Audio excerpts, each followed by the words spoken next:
Blackout Days. Written by Dragonbug. Dubbed by Melberry Stars. Summary. Once he's a little bit more present, Izuku's not quite sure how long it takes, which is quickly starting to become annoying, but the thought drifts away before he can really comprehend it. He speaks. It doesn't feel real. The quiet droning of Aizawa's calming voice stops before it starts again. But this time, Izuku's able to understand what he's saying, although it takes him a moment to process. What doesn't? He shrugs. Everything? Or, Izuku has a terrible, horrible, no good, very bad day. After being hit by a quirk that makes you emotionally numb, he finds himself struggling in the common room. Bakugou, Aizawa, Toshinori, and Hizashi are there to help. Wumptober prompt. Number 7. My spidey senses tingling. Helplessness, numbness, blindness. Content warnings. Emotional numbness, dissociation, derealization, accidental self-harm, no blades, panic attacks. If any of those things could possibly trigger or make you uncomfortable, please do not read this fic. You will not have a good time. Please be safe. Izuku sits on the common room couch, back straight, his hands folded neatly in his lap. He stares blankly in front of him, his eyes on the TV, in the distance, and other chairs and blankets that are scattered about in the room. He doesn't see it. He doesn't see anything. There's just Izuku and his thoughts. Not that there's much going on in his head right now. He's not really thinking. He can hear his heart beating distantly in his head, a ground thump, thump, thump that repeats over and over, but it doesn't ground him. His feeble attempts at bringing himself back into his body slips away into nothingness. There's really no reason for him to focus right now anyway. No one else is in the room with him. There's no one to pretend to be okay for. He doesn't know how long he's been sitting on the crusty common room couch, or when exactly he got down there in the first place. It's dark, so it must be night, but that's all he knows. He doesn't know the day of the week it is, or what happened yesterday, or even what happened mere 5 minutes ago. It's not like it would matter anyway. What's the point of thinking when you can't feel anything? Sitting here, in the dark, Izuku tries to remember what happiness feels like, or sadness, or any emotion really. The harder he tries, the more his mind seems to block him from feeling, like it was trained out of him. The thought's a little terrifying. Not that Izuku can feel it. He sits there a while longer. How long he isn't sure, but when Bakugou comes down the stairs, he's almost always the first one up, and hated using the elevators for some reason that Izuku was never privy to. The soft light of early dawn is starting to trickle through the windows. He registers Bakugou's presence in the back of his mind. Despite the encompassing numbness he's experiencing right now, his training doesn't fail him. He can hear the soft thudding of feet on the carpeted staircase and the quiet breathing of another person as Katsuki enters his common space. Izuku doesn't look up. He just stares straight ahead, unable to feel the other's calculating gaze on him. Oi, what's up with you? You look off. Izuku doesn't answer. Bakugou's voice sounds like a distant buzzing in his ears. His heartbeat remains steady, and his breathing remains deep, but he doesn't move a muscle. Katsuki stands there for a moment, taking in Izuku's expression, or the lack of one, before his eyebrows furrow in thinly veiled concern. Deku? Izuku sluggishly registers the now broken silence, Katsuki's voice slowly beginning to wash over him. He must be talking to me, Izuku blatantly realizes, but he doesn't make too much of an effort to string together the sounds he can hear into words. It's taking all of his energy just to exit right now. How could Bakugou possibly expect him to be able to understand anything of what's going on around him? Izuku. The urgency in his voice cuts through the pounding in his skull, and, oh, that's me. I'm Izuku. He blinks, slow and sluggish. It's a struggle to get his body to cooperate right now, his very being having to take just 2 extra steps just to comprehend what his mind is trying to command his limbs to do. Faintly, he registers a touch to his upper arm, and suddenly, everything is unfamiliar to him. His eyes seem to remember how to work, and he glances over and sees a familiar, though in his mind stutters when he thinks about the hand as a familiar. Like he shouldn't know that. Shouldn't be able to recognize anything, but he does. Until abruptly, something in his mind snaps. Once more, it's almost if he can't remember anything, because remembering takes willpower and thinking, and he can't do this anymore. Calloused hand on his shoulder, and here Izuku pauses for a moment. Is that really his shoulder? When was the last time he looked at himself? Really looked at himself, took in his own appearance, and committed it to memory. Are those freckles really his? Does he really have a scar? No, those are two scars that cross one over another to form some kind of twisted T.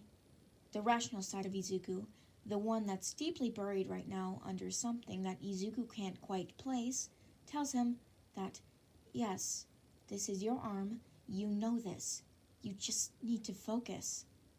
But Izuku can't. He hears that sound again, the voice from earlier, and the grip on his arm tightens ever so slightly and firmly. Finally, his eyes were able to focus on the person in front of him. Kachan? Katsuki's silent, taking in the younger boy before him. He notices the distant look in his eyes and how they're glazed over and struggling to focus on him. The pupils dilating and contracting repeatedly.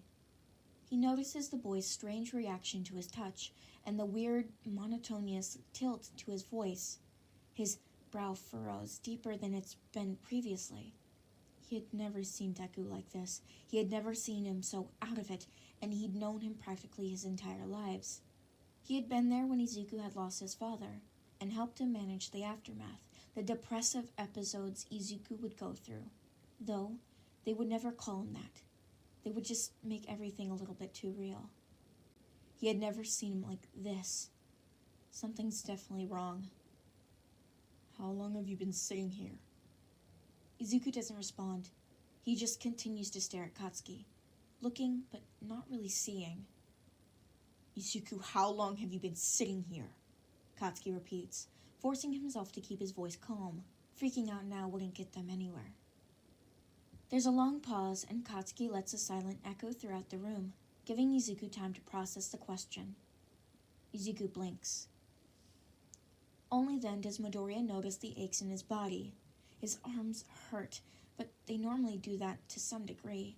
The constant aches of straining and overusing his bones finally making themselves known once again.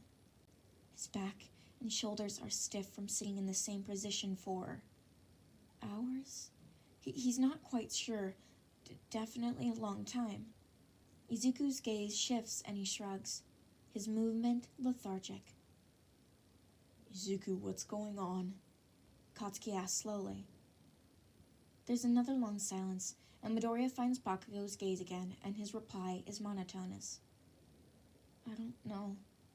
Bakugou gives the boy in front of him another once-over, as the room slightly begins to fill with the light of ever-rising sun. He's finally able to notice the bloody tracks on Izuku's legs.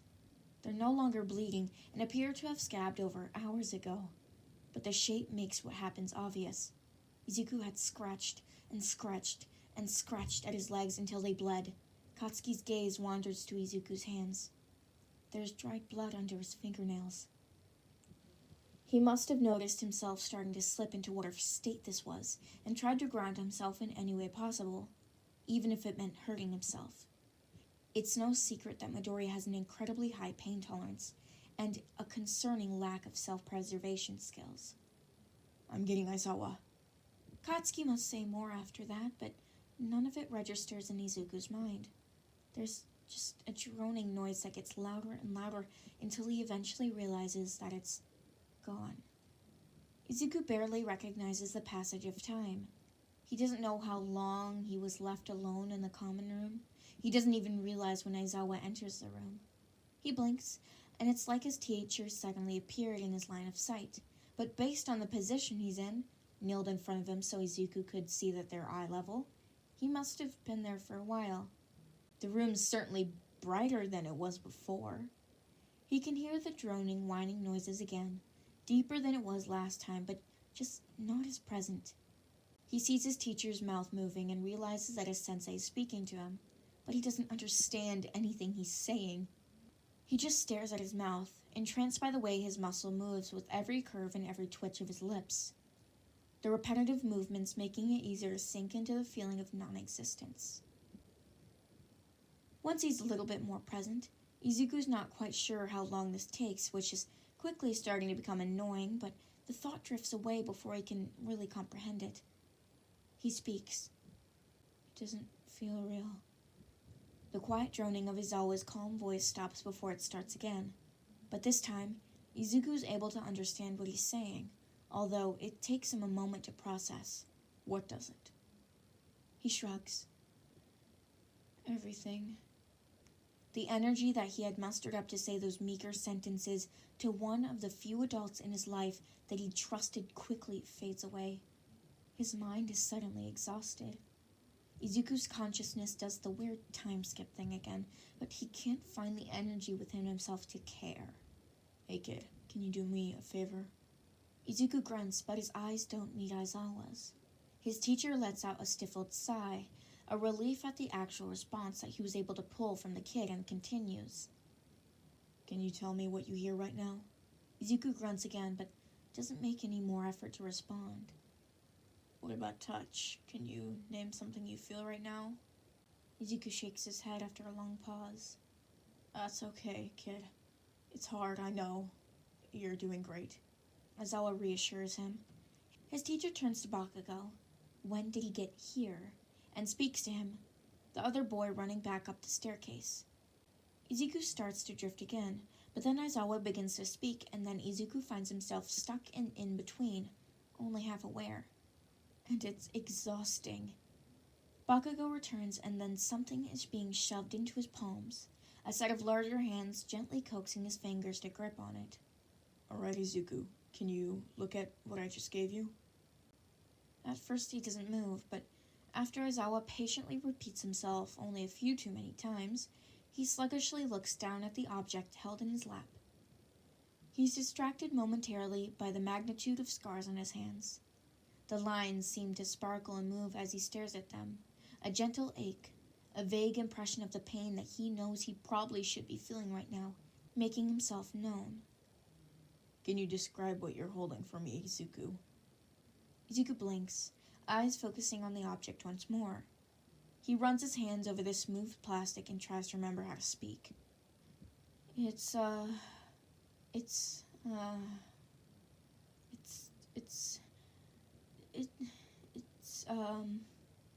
He stutters before eventually trailing off. His mouth feels incredibly dry, his tongue like sandpaper in his mouth. He licks his lips to attempt to speak again, but words fail him once more. He lets out a slow, high-pitched whine. I don't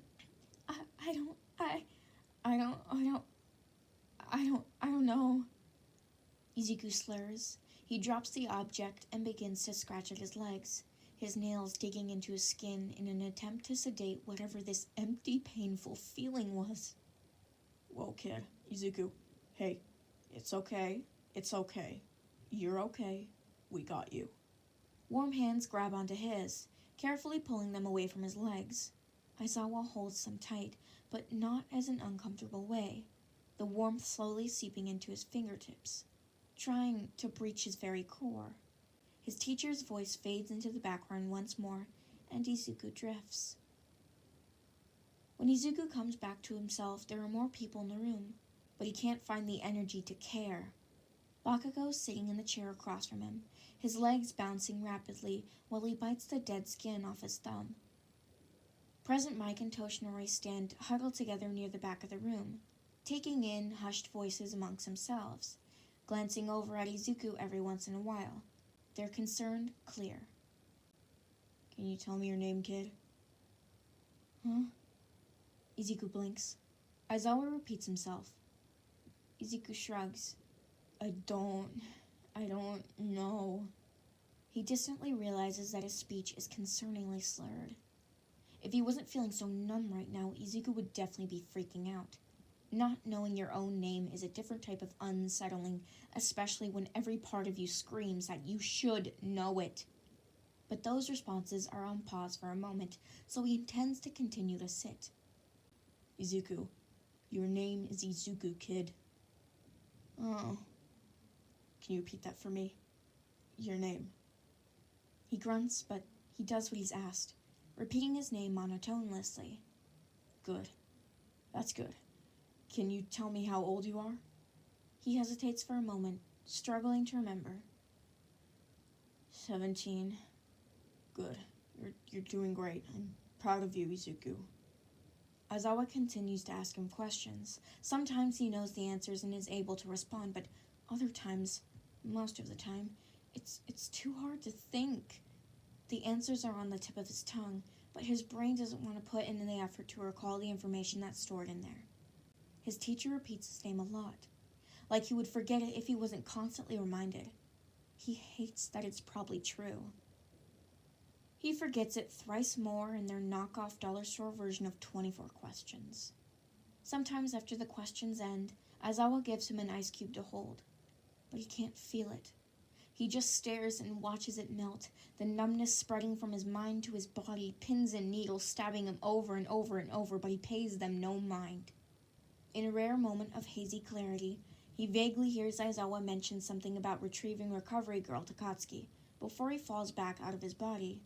Time fails to exist. Izuku's not quite sure when he comes back to himself, but he's here now. He still feels like he's drifting a bit, a comfort that he really wants to just sink into, but he knows that he shouldn't. The silence in his mind starts to become painful, and he clenches his hands into his fist, submerging himself in the calming sensation of his fingernails digging into his palms. Aizawa must notice because his large hands are quick to encompass Izuku's, his long fingers gently prying the boy's fingers from the fist that he had created. Can you hear me, Izuku? Izuku nods jerkily, humming in acknowledgement. His voice sounds distant in his ears, and the past few hours begin to blur together in his memory. His teacher asked him a few more questions, but Izuku struggles to respond to them. His sluggishly returning thoughts overwhelm him after an eternity of silence. An ice cube is placed into his palm once again, except this time he's actually able to feel it. He blinks in surprise, looking down at the small cube in his hand. Can you feel that, listener? This time, it's Hizashi who was asked. He must have joined them when they were starting to notice Izuku becoming more present. Izuku nods. Yeah. His voice gives out at the end, but no one mentions it. Good. That's good, kid. We're going to ask you some more questions now. We want to answer them at the best of your ability. There's no wrong answers. Do you think you can do that? Izuku takes a moment to process the questions before shaking his head no, pausing, and then nodding his head yes. Thank you. Aizawa shifts on the stool that he had pulled from the kitchen. He leans on his elbows, his gaze falling heavily on his student. What can you hear right now? Can you list it for me? There's a long pause before Izuku begins to answer, his voice hoarse. You, Mike-sensei. He falls silent, closing his eyes to listen. I can hear the birds outside and the buzzing of the lights. Aizawa's lip twitches in a semblance of a smile. Good. You're doing great, Izuku. What about touch? What can you feel right now? The boy looks down. I can feel the ice cube. It's cold. Aizawa nods, falling into his words. Good. What else? I can feel the couch and this blanket. He holds the fabric between his fingers, the ice having finally melted. He's not sure when the blanket was draped over his shoulders, but one of the adults must have now placed it on him when he wasn't mentally present. Once Aizawa and Hizashi had run through the rest of the senses with Izuku, they move on to the other easy questions, just trying to keep up with the kids talking. At some point, someone shoves a cup of hot chocolate in his hands. They used his favorite All Might mug, which he was thankful for. It must have been Bakugou then, or perhaps just a lucky guess. He lets the heat of the mug warm his hands and his mind slowly sinking into semi-full awareness. Toshinori sits down next to him, his bony hands coming up to rub slowly up and down his back. How are you feeling, my boy? Izuku sniffles. Cold. His mentor frowns. Would you like another blanket? Izuku nods. Another blanket is quickly given to him. What's going on? Izuku asks, the panic that is slowly beginning to feel seeping in his voice. What happened? Toshinori continues to rub his back. Don't worry about it right now, my boy. We can discuss this at a later time. Just try and relax right now. You've had a long day. If he didn't feel like he had been run over by a runway train, he probably would have put up more of a fight. But exhaustion was slowly beginning to creep up on him. I'm tired. His voice sounded weak and pathetic, and even to himself, but he couldn't bring himself to care. I know, my boy. It's okay. You can rest now. We'll be right here when you wake up. Izuku leans into the hero's shoulder, slowly sinking into the warmth that had radiated from him, and allowed his teacher's voices to wash over him as he drifted off. When Izuku wakes, the sun is set once more. The room is cast in a yellowish glow of the few lamps that are scattered through the room, and he can hear the distant chatter of his classmates wandering the halls and a few floors up. He lays there for a moment, taking in his surroundings. He can feel Toshinori breathing underneath him. Something after he fell asleep he must have been shifted so his head lay on his mentor's lap. A large hand cards gently through his hair, calming the pounding in his head and helping to soothe the ache that had settled deep within his bones. Izuku groans and buries his head within his mentor's lap, hiding himself away from the world. Toshinori chuckles. How are you feeling, my boy? Izuku groans. Water. It doesn't take long before a glass is placed in his shaking hands as Toshinori helps him sit up, one of his arms placed permanently against Izuku's shoulder, either to ground him or to keep him from falling over, or both. Probably both. Aizawa approaches him after he's had a few sips of water. How are you feeling, kid? Izuku sniffs. Like shit. The gathered teachers chuckle and Izuku cracks his thin smile. He takes another sip, and when he speaks, his voice sounds half dead. What happened? The adults share a look before Hizashi speaks. You were hit by a quirk. It took us forever to figure out, but we had to sort through a bunch of security footage from the mall that your class went last night. Apparently the League of Villains kidnapped Tahashi's kid. Takashi? Izuku interrupts.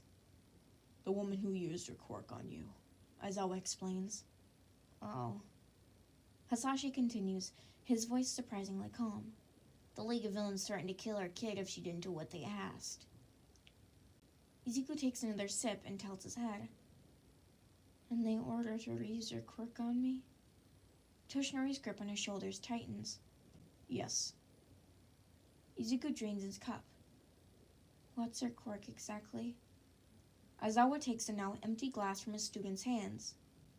She calls it emotional numbness. She can make whoever she touches emotionally numb. Though, normally the people that it's used on don't experience it quite as strongly as you did.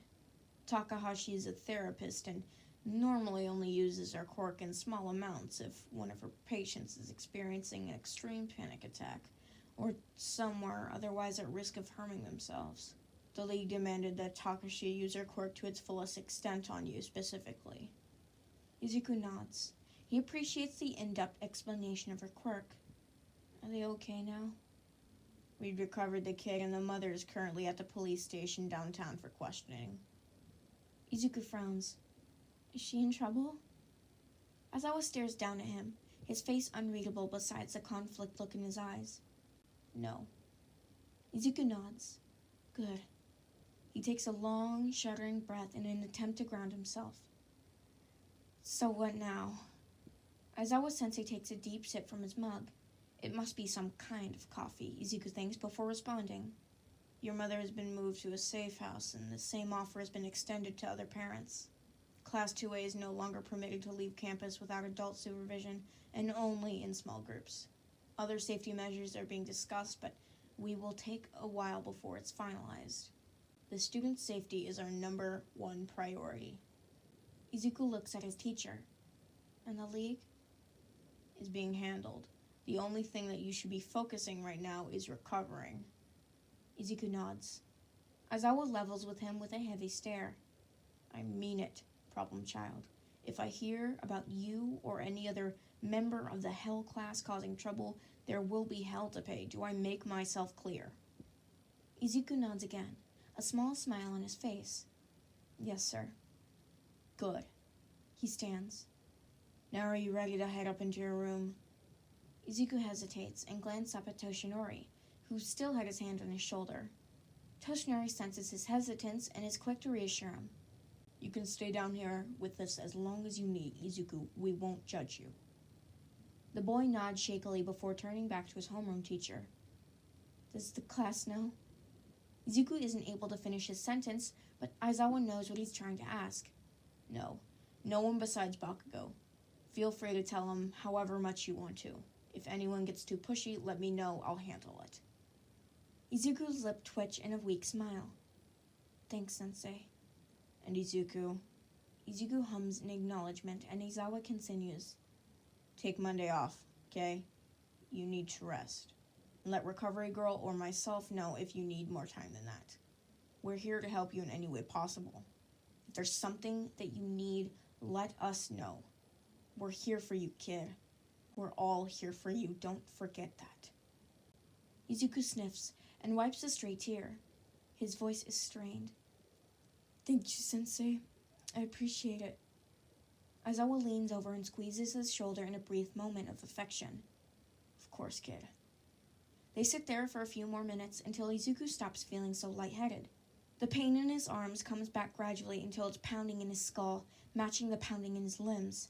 His chronic pain always is more noticeable after you've had some kind of mental crisis. It's like a nice little reminder. Oh, you had a bad day? Well, it's about to get worse. Have fun, smiley face. Izuku rubs his arms before turning to Toshinori again. Okay, I'm ready. Toshinori smiles softly down at him. All right. Would you like me to walk you to your room? Izuku smiles. Yagi always knows what to say. Sometimes he still has trouble believing that All Might, Japan's greatest hero, cares about him. Genuinely cares about him. For as long as he could remember, Izuku had placed All Might on a pedestal. He was cool. He was great. He was powerful, a wonderful hero that no one could ever hope to surpass. And he knows his name. Izuku is on his first name basis with All Might. All Might chose Izuku to be his successor. All Might chose Izuku to be his greatest secret despite one of his closest friends, i.e. Night-Eye, saying no. All Might trusted him. And on the day when Izuku still didn't feel like he was worth it, on days where he feels more like useless, quirkless Deku more than Izuku, All Might has been there to help him through it. Almost bitterly, Izuku is reminded that All Might has helped him through the roughest days while his mother had done nothing but apologize. She had never believed in him the way All Might does, and it stung. Izuku? Yagi prompts. The boy clears his throat and nods towards his mentor. Yes, please. I would like that. As they make their way to the elevator, an object from the coffee table catches his eye. It's one of Erie's toys, a toy pony. That must have been the object that he was handed earlier. He should probably return that to her tomorrow. It would give him some excuse to visit her. Visiting Irie always made him feel better. Recovery Girl, Aizawa, and Hizashi stand in silence while they wait for All Might's return. They have a lot to discuss. Yagi returns 15 minutes later, his eyes looking especially sunken after such a long day. His hair falls flat around his face, its usual buoyancy having fled long ago. His shoulders sit stiffly by his ears, his stress obvious to the other teachers. Everyone with a working pair of eyes knows that Midoriya holds a special place in Yagi's heart. Having to watch his mentee suffer couldn't have been easy, and Hizashi's heart aches for him. As soon as the elevator doors slide closed and Yagi has joined them, Recovery Girl begins to speak, her tone urgent. We need to monitor Midoriya to make sure there's no lasting effects from the quirk. Aizawa stiffens. You think there's going to be lasting effects? Hizashi places a comforting hand on his husband's shoulder. Recovery Girl nods solemnly, her lips forming a thin line. Possibly. There's not a lot of information about the quirk that was used. Izuku's the only case of such extreme use. We're going in this blind. Keeping a careful eye on him for the next few days is crucial. What exactly should we be looking for? Hizashi asked. Anything really. Trouble focusing in class, a longer response time than usual, an increase in time spent daydreaming, anything out of the ordinary for him. I'm just worried that this could trigger future dissociative episodes. It's a common trauma response, and Kami knows these kids have plenty of that. Midoriya especially. All Might and Recovery Girl share a meaningful glance, and Aizawa can't help but feel like he's missing something. What is that supposed to mean? Recovery Girl and Toshinori refuse to meet his eyes and shake their heads dismissively. If this relates to my student's mental health, then I should be properly informed. We all want what's best for the kid, and I can't help him if you're keeping these things from me. Hisashi's hands on his shoulder tighten for a brief moment in an attempt to place him. Yagi clenches his jaw. It's not our information to share. You'll have to ask young Midoriya sometime when he feels better. Yagi. Yagi. Yagi. Wait. Yagi. Yagi.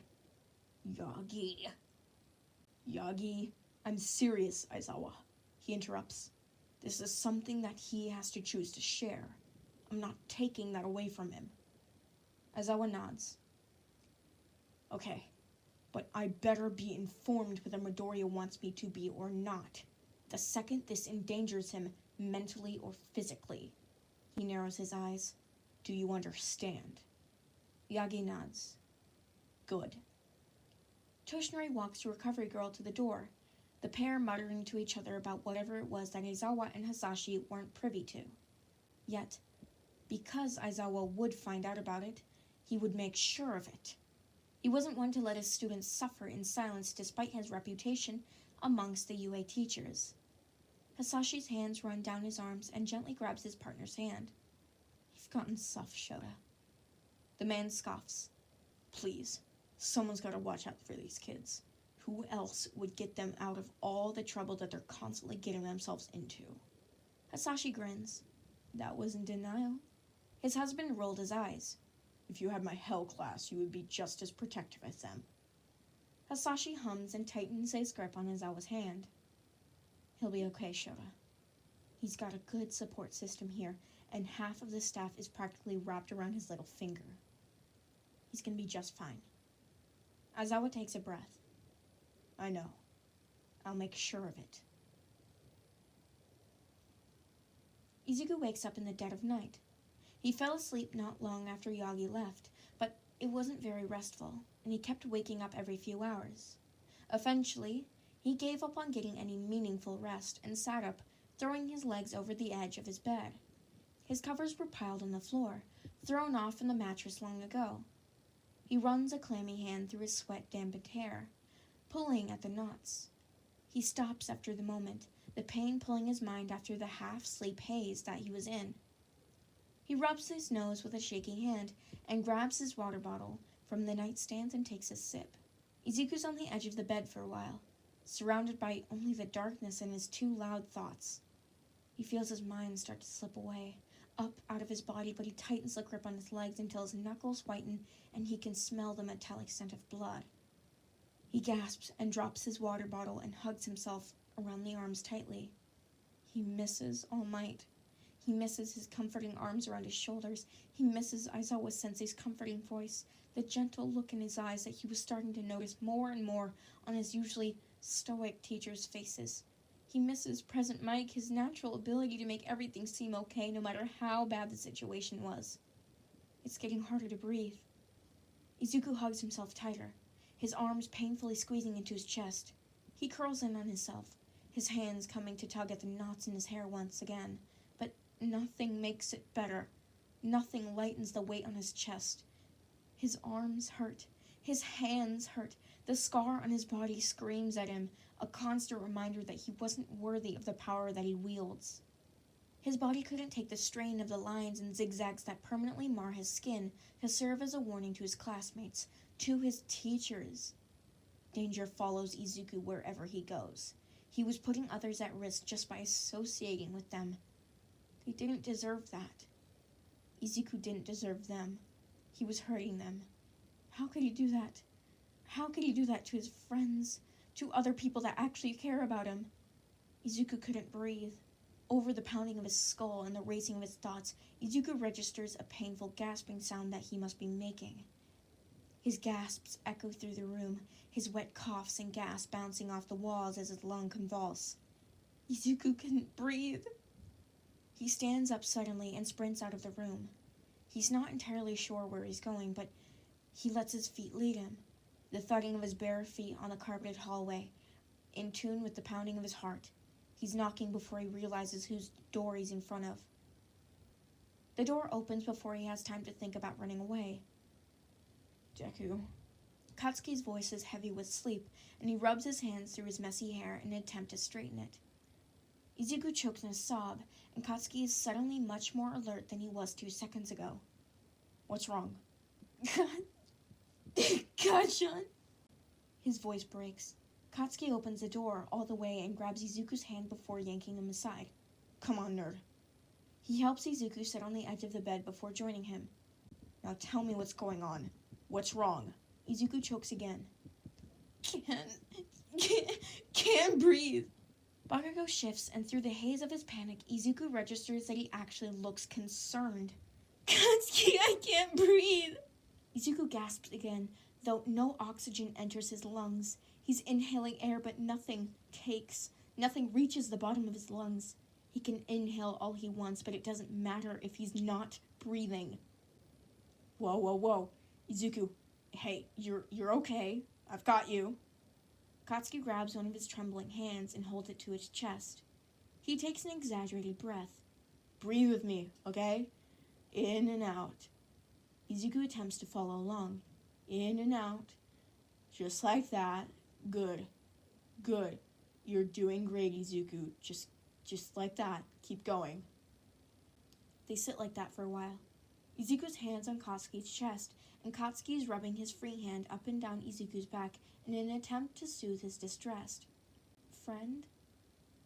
Katsuki felt strange calling Izuku his friend. Their relationship was complicated. They had been inseparable when they were younger, at least until Izuku's diagnosis. Katsuki honestly isn't sure how to feel about the way he treated Izuku afterwards. He was horrible. He knew that, and he felt guilty about it. That was a new feeling for him. At least acknowledging the guilt was new for him. It was something Hound Dog had helped him work through after the mandatory meetings with him started at the beginning of their 2nd year.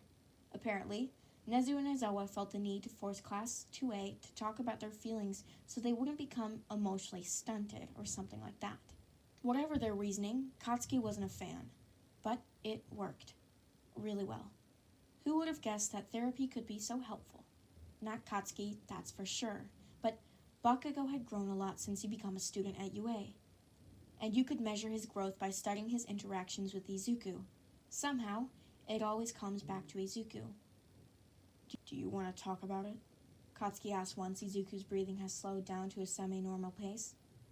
Izuku shakes his head. Later. Not right now. I can't. He stutters. Katsuki nods. Okay. He pauses and looks his friend over. Do you want to stay here for the rest of the night? Izuku nods. Please. Izuku's still shaking when Katsuki gestures for him to lay down. The adrenaline from earlier hasn't quite worn off yet, and his throat hurts with every breath he takes. The pounding in his ears grows stronger as he lays down his head on Katsuki's spare pillow, the boy in question laying down next to him a moment later. Try and get some sleep, Izuku. We can talk about this in the morning. Izuku chuckles.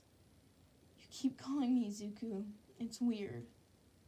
Katsuki shrugs. It feels wrong calling you Deku right now. He smiles. It's okay, Kanchan. I know that you don't mean that way anymore. He yawns, suddenly feeling exhausted. I forgave you a long time ago. Katsuki stiffens. You shouldn't have. Izuku shrugs. Probably, but I did, so deal with it. His words are starting to slur together as sleep begins to take him. Are you gonna be here when I wake up? He scoffs. Yeah, Deku, I'll be right here. Don't worry about it. Izuku's eyes drift shut. Good. Thank you, Katsuki. I'll explain in the morning. Only if you want to. Izuku hums and mutters some unintelligible response under his breath. Katsuki chuckles. Go to sleep, nerd. I'm right here. He places an arm over Deku's body, slowly relaxing his body, his breathing finally evening out. And as Izuku finally drifts off, he smiles. He'll have to explain everything in the morning. Even if Katsuki wouldn't force it out of him, Izuku felt like he owed him an explanation. He had sat with him through his dissociative episode and had helped him through a panic attack, because that's what he blatantly realized he'd just happened. And he had offered to help him comfort and let him in his bed, something that they haven't even done since they were little. Kacchan really has changed. He was proud of him, but for now he can rest and recover and bask in Kacchan's attention and presence and just breathe, something that he was able to do half an hour ago. Katsuki cards a hand through Izuku's hair and he realizes that he's never felt more safe. He could sleep now.